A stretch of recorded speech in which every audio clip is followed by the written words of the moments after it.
Hi, welcome back to Live and Breathe Horses, and we're going on with our words of wisdom from Nuno Oliveira in this lovely book, Horses and Their Riders.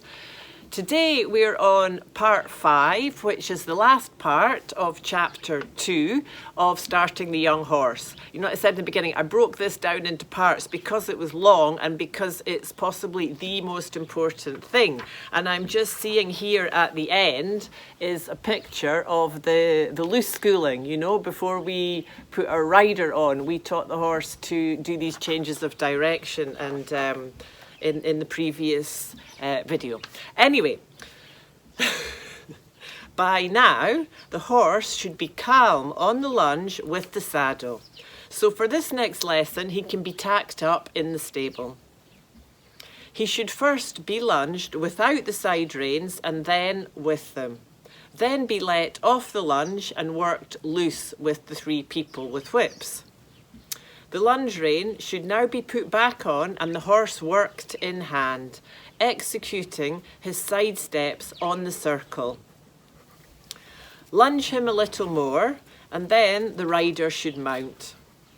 Work the horse on both reins at the trot and the canter and finish the lesson by mounting and dismounting on both sides several times. In the next lesson, the horse will begin to relax under the weight of the rider. The person holding the lunge rein should at this time give a whip, neither too short or long, to the rider.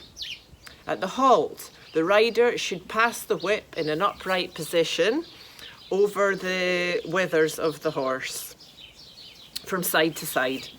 The person holding the lunge rein should be attentive to the horse and either vibrate the lunge rein or pat the horse according to his reaction.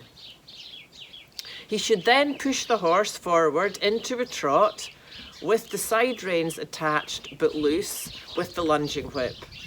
The rider holding the stirrup leather, which is around the horse's neck, and with one hand following the movement of the lunging whip, should start to push the horse with his whip and his heels together and separately. Thus the horse starts to understand that the aids which drive him forward.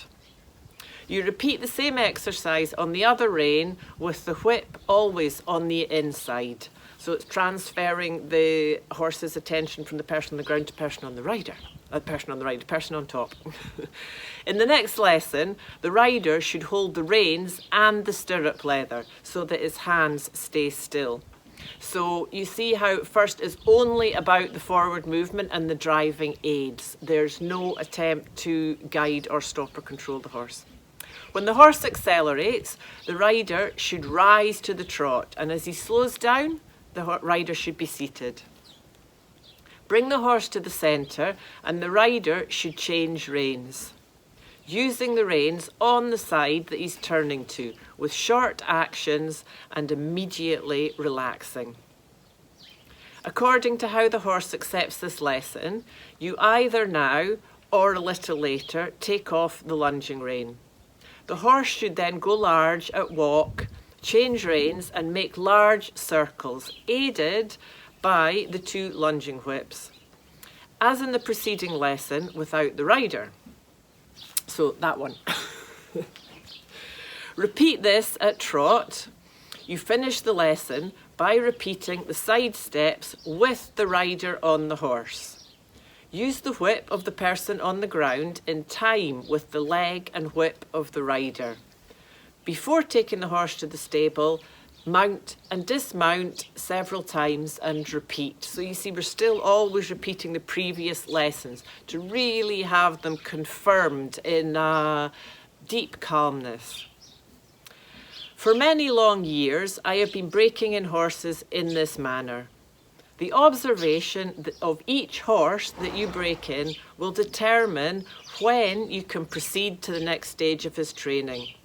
One must always react at a precise moment and not later. Timing is everything. When the horse is quiet in the riding school, this last lesson should be repeated in an outdoor school. Oh, luxury to have that choice. With each lesson, the horse should have better understanding of the rider's aids, of the legs and the hands and the body. You should only go outside when the horse understands that the hands of the rider slow him down and stop him, and the legs send him forward and sideways.